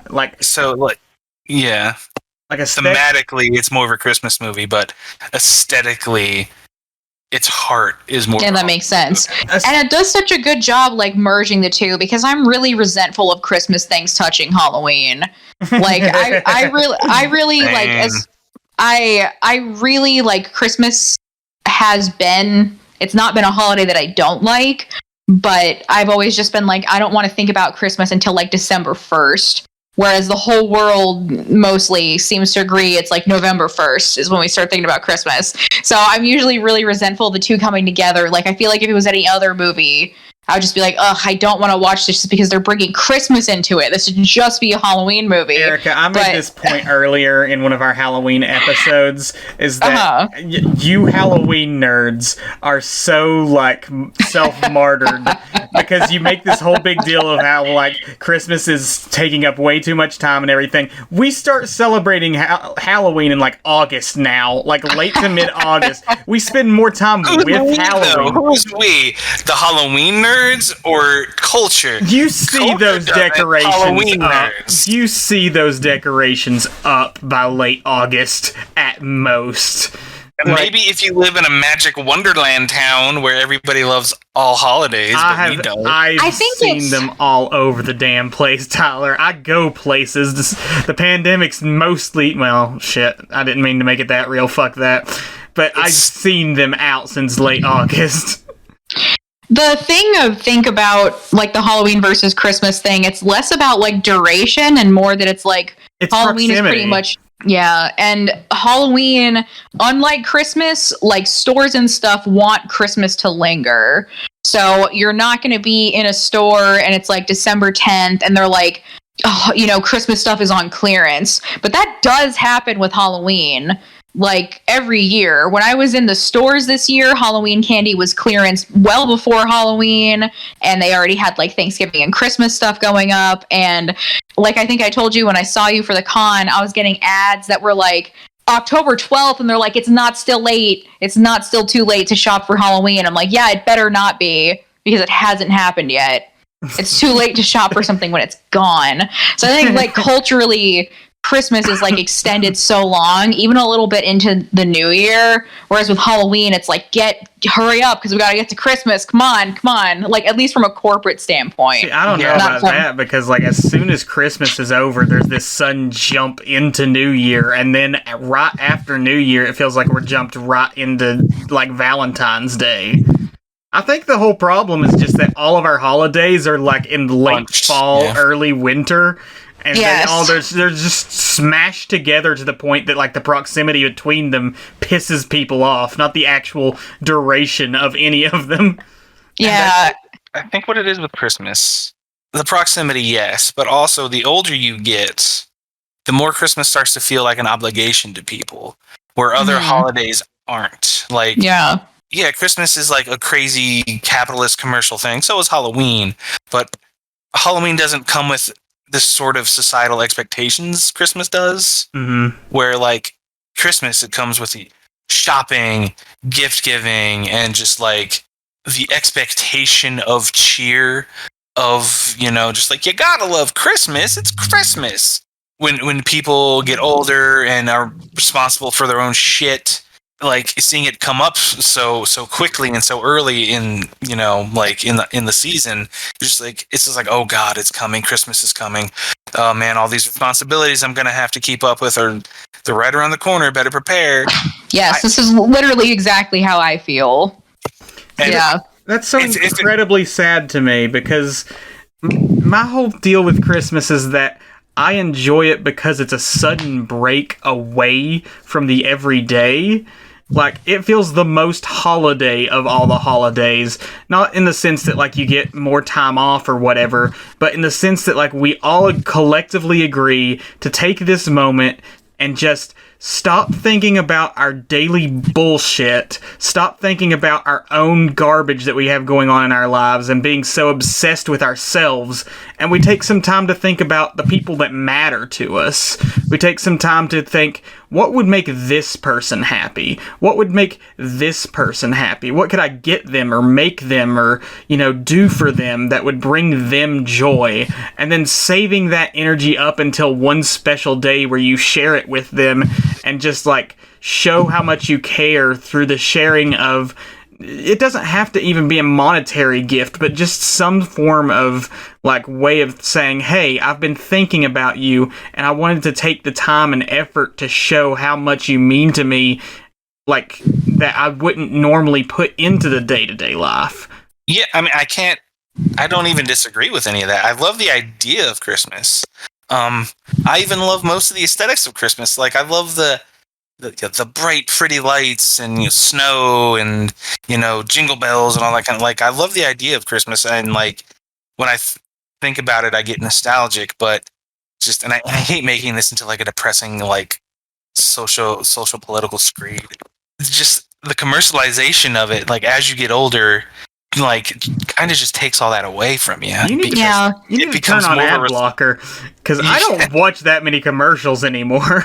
It's not even the commercials. It's just like the expectation of what Christmas is as an adult, as an independent adult. Like, how many people do I have to, you know, get in touch with and get presents for, and what, like, socially, like, what do I have to do to make it seem like, you know, I'm thinking of them, and, like, will they like the present, or if, like, we say we don't want to do presents this year, will they take that personally, or, you know, all that kind of shit that's been, like, kind of driven into our heads with Christmas. Like, we have to kind of like retrain ourselves to enjoy it in a different way when you're an adult. I 100% agree with that, and I think it's not only just the commercialism of it, it's that Christmas, you know, tends to come with, like, a lot of, like, routine and tradition, and we have to do it this way because it's tradition. We don't want to miss out on tradition, even if you don't like tradition anymore or tradition doesn't suit you anymore. And Christmas, unlike Halloween, is very much predicated on the fact that hopefully you have a good family and a good relationship with your family, because you can obviously hopefully have friends and a found family, but Christmas comes with a lot of family obligations. So if you don't have a healthy family environment, if you didn't have a good childhood, Christmas isn't necessarily not only going to bring up good memories for you, but I have a lot of friends who have really, like, bigoted parents or just, you know, problems with their parents, and you kind of have to, there's a societal expectation, you have to spend time with potentially toxic people at Christmas, and that's something you don't have to have during Halloween. Halloween is for you, Halloween is for your friends, Halloween is fun and easy, and Christmas, although it can be magical in some ways, I'll never see it that way. I think it's awesome you have that, Isaac. It just makes me so sad. Because I get it. I understand that it's very toxic for some people to have to deal with, you know, the whole family obligations when they have bad relationships with them and everything. But I look forward so much every year to just having a time of the year when I can think, what am I going to do that's going to make everyone that I love happy? And what wonderful party can we have where we all get together and just share in, like, this warm spirit of camaraderie and love and, like, togetherness in what's literally the darkest point in the year. Just a beacon of light in the darkness. Like, it makes me so sad that you all have all these bad feelings about it. And I understand why. I understand all the points that you've made, but it's so sad that, like, the spirit of Christmas has been corrupted like this. And I don't want you to get the impression that, like, I don't enjoy Christmas with you. Christmas with you is pretty much the only thing I really look forward to about it since you've come into our lives. Aww. Because there isn't that expectation with you other than, like, let's all just get together and have fun. We have time off, so let's just do it up. Mm-hmm. So your Christmas is a different Christmas than Christmas with everybody else. Right. Okay, well, I'll accept that then. You still have to do all of these pod episodes because you made me do Halloween ones, so fair trade. Yeah, that's fair. I don't know if I necessarily said what my stance was, but it was very similar to Tyler's. Aesthetically, I think that this movie is Halloween, but I think thematically it's much more Christmas. Because it doesn't really do much to actually try and be scary in the traditional sense. Like, it is a kid's movie. It's targeted towards kids, so you could argue that it's been softened for them, but, like, it's not really meant to be frightening. It's meant to be much more of this sort of, like, learning to be grateful for what you have and, you know, learning to care about the people around you over your own self-interest and everything. It's much more Christmas-themed, I think, than Halloween-themed. I will say, even though aesthetically it's more of a Halloween movie than a Christmas movie, I will say thematically it is kind of a Halloween movie too, in that we have ghoulish characters all learning to appreciate something else that's not, you know, their purview, their worldview. Is that a Halloween theme though? Like, yeah, I just had a brain fart. I was just thinking, like, you have, like, it feels like you're almost trying to trick people who are into Halloween into liking Christmas. I don't know what I was trying to say there. Like, I don't know either. I liked where it was going, but I don't know what happened. Okay. Well, I guess it's a celebration of Halloween in that even though the characters are learning more of a Christmas movie lesson, the characters are still Halloween characters. I guess what I mean is that it's a little bit deeper than aesthetics, giving, like, the Halloween spirit and the Halloween ghosts and goblins, like, their due, basically, in a story that has a Christmassy kind of lesson to it. I think there's an undeniable love for both of these holidays present in this movie. I think just part of the point of this movie is to show how, like, inherently opposed these two different holidays are, and why that creates sort of a tension between the two. Like, when we suddenly abruptly go from this holiday of, like, self-expression and self-interest and sort of letting loose and going wild into a more traditional communal sort of holiday. Like, I think that's kind of the point of this film, is to show that, like, you know, these two things don't really match, but there's beauty to both of them, and if we learn to, like, love them separate from one another, then we can, like, appreciate them both to their full extent, instead of trying to, like, force some sort of, like, collaboration between these two inherently different ideas. Yeah, that's what my brain was feeling, but for some reason my mouth couldn't articulate it for some reason. I'll always help you with my mouth. Oh, I know you will, you sexual beast, you. You want to do some review? Sure. So, Rotten Tomatoes, this has a 95% on the tomatometer and a 91% audience score. Everyone loves this movie. Everyone loves it. First review is from Lauren R. Lauren says, the soundtrack is flawless. Still love it. The technical aspects are amazing, and I have mad respect for anyone who uses stop motion.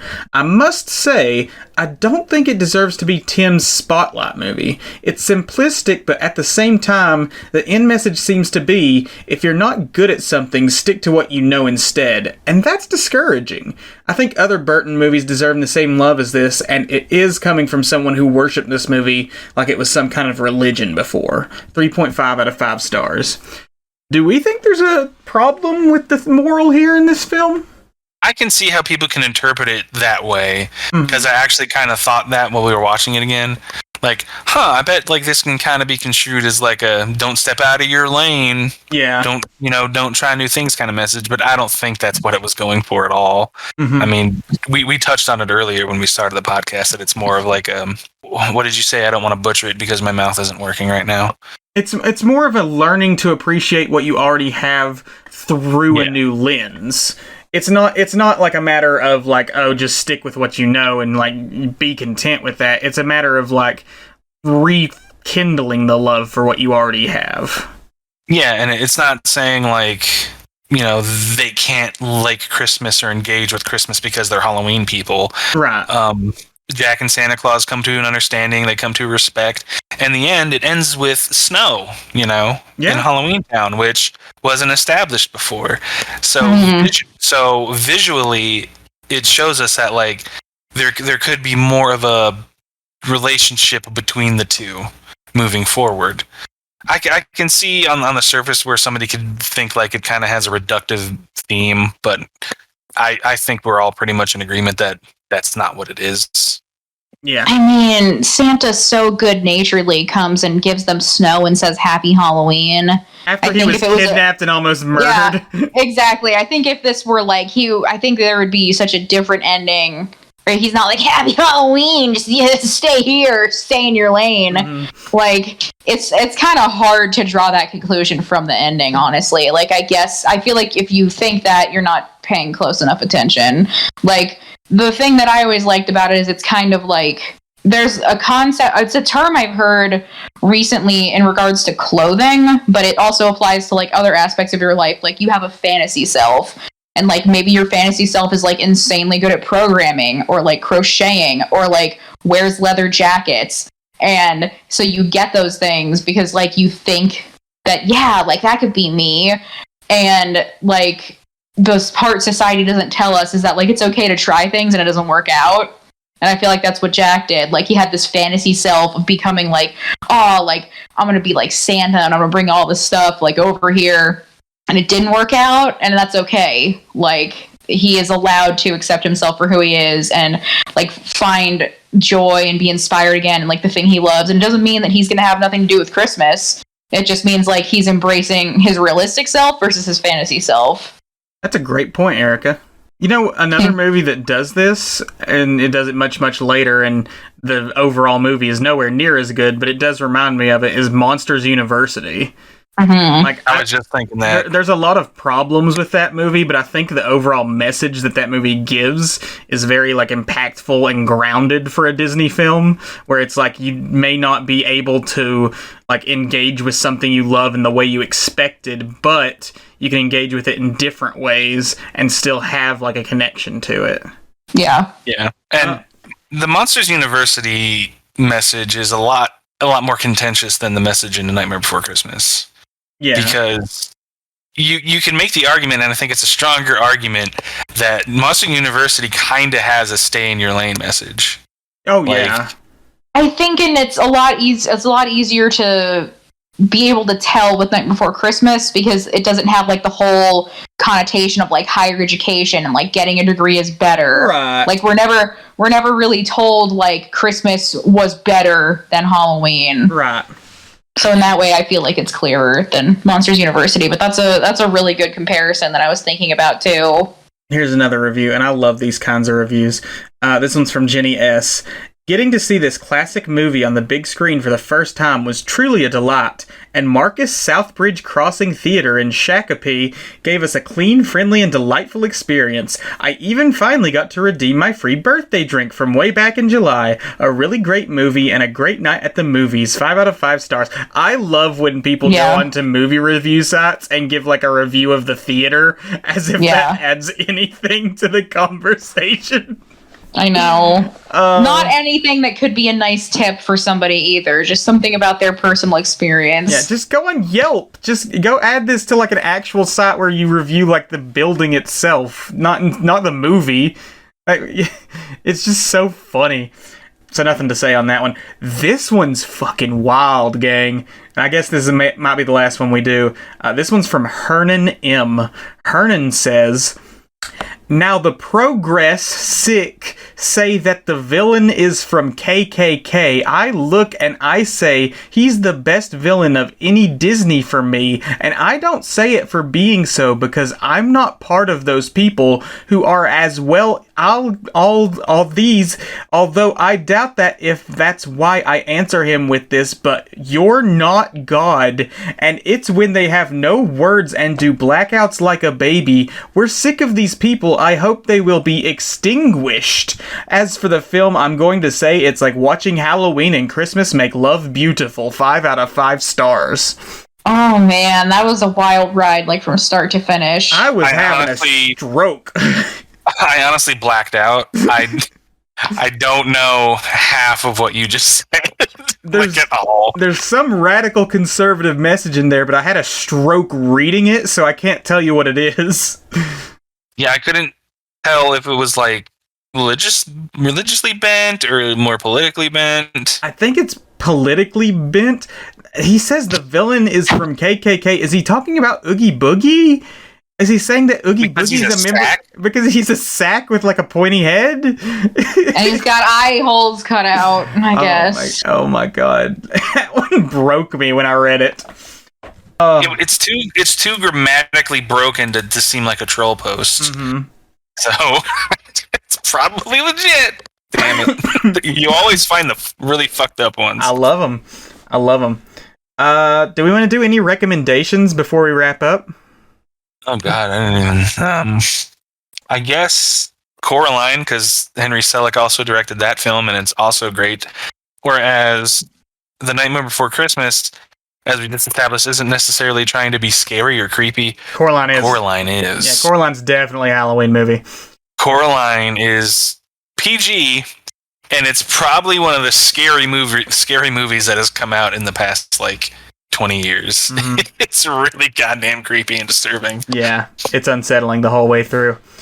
There's the 2 other Tim Burton Christmas movies that came out right before this, and that's Batman Returns and Edward Scissorhands. I haven't watched Edward Scissorhands in a while, so I don't know if I can recommend it.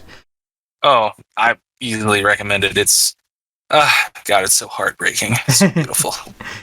There's a lot of Christmas movies I can recommend, but we're going to get to those, and I feel like this isn't the movie to recommend them in, so... Yeah, don't blow your load yet. Yeah. You could watch Tim Burton's A Corpse Bride if you want to see a lesser, very tall man and a lesser dog. You have that option. I always forget about that movie. Yeah, because it really only has, perhaps one good song, too, if we're being generous.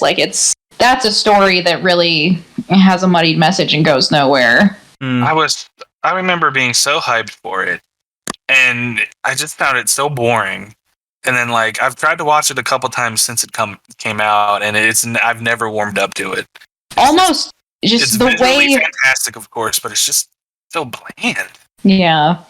There's certain trailers that were just so deeply impacted me that I personally can't ever forget, just how cool they seemed and just how very aware of just every little sound and every little movement I was in these trailers.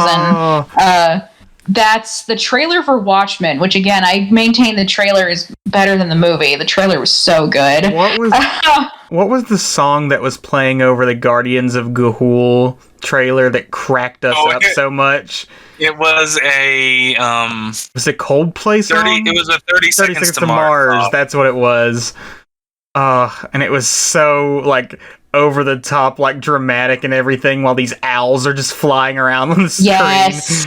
Kings and Queens. It was Kings and Queens by 30 Seconds to Mars. Yeah, but that was the one where I literally cried. You gotta watch. That's a good movie. I know. It's just yes, it's really good and really fucked up.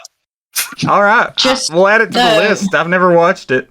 The animation is immaculate in that movie. Okay. Corpse Bride was one of those trailers though, because just the way that they just the voiceover and the Tim Burton's Corpse Bride and the shot of the ring going on this stick, and it's not a stick, it's a hand, and now you're married to a corpse. It had the ultimate hype. And it's worth watching only so you can appreciate how truly superior Nightmare Before Christmas is in every way. Yeah. One more, I guess, to keep with the theme. from me at least, with the Tim Burton / stop motion theme. It's kind of a well-established truth that Tim Burton has fallen off the wagon as far as quality is concerned. He hasn't made a good movie in years, except for Frankenweenie, which I think is very underrated. But technically, he was just remaking Frankenweenie. No, Frankenweenie was a short live-action film he made. Yes, I know, and I've watched it many times. So technically, he's just remaking it because it did already exist as a short film. I don't know if you can call a live, a full-length, expansion a remake. I can, because I feel like as good as the full movie is, I got everything I needed from the nice 80s stop-motion version. Anyway, semantics. I think Frankenweenie is a beautiful movie. You gotta be ready to cry. Gotta be ready to cry. It's got wonderful, quirky characters, really good humor. Visually, it's fantastic. It's what Corpse Bride should have been. And if you haven't seen it, seek it out because it's really good. And if you're a fan of just stop motion in general, anything by Leica, they did Coraline. They also did Paranorman, Box Trolls, Kubo, Missing Link. I haven't watched Box Trolls, but I liked all those other movies. I haven't seen Missing Link. I've seen it. It's pretty good. It's a pretty fun comedy. Because it looks kind of dull from the previews, so I was just kind of like, I'll skip that one. It's a fun enough comedy. It's very impressive visually. They do some really cool stuff visually with like the Sasquatch and everything in it. But like it's pretty fun. I wouldn't say it's their best. I'd say probably Kubo or Coraline probably gets that honor. Probably Coraline because it's more famous. I love Kubo though. Kubo's amazing. Yeah. Kubo's probably their most visually impressive, even like as creepy as Coraline gets. Just the sheer set pieces they do in Kubo is insane. But yeah, I guess that wraps up recommendations. I'm going to go ahead and give The Nightmare Before Christmas, Tongue and Cheer's first 900 out of 1,000 bugs in a cloth sack. Damn it. I'm like, God damn, I was going to do that gimmick, you son of a bitch.